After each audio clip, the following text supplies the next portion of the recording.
Umaga po sa lahat.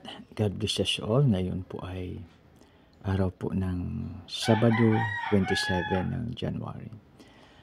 Akin pong babasahin po. Welcome po kayo sa ating gawain. Akin pong babasahin ang dito sa Santiago 1:19. Pakikinig at pagtupad. Unawain ninyo ito, minamahal kong mga kapatid.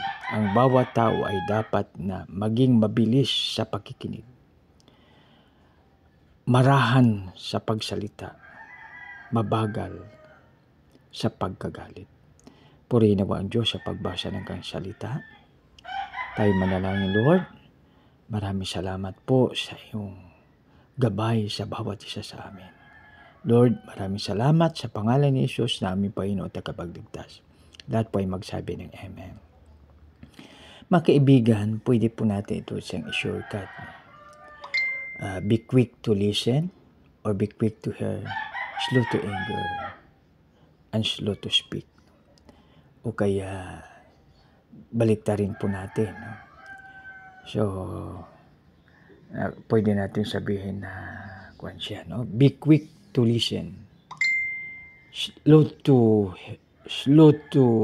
anger, slow to speak, slow to anger. So, mga kapatid, no? So, maging mabilis sa pakikinig. Mabilis tayong makinig dapat at marahan sa pagsalita. Mabagal sa pagkagalit.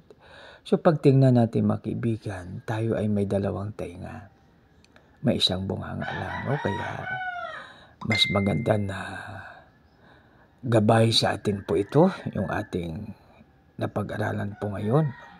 Mabilis sa pakikinig, marahan sa pagsalita, mabagal sa pagkagalit. No?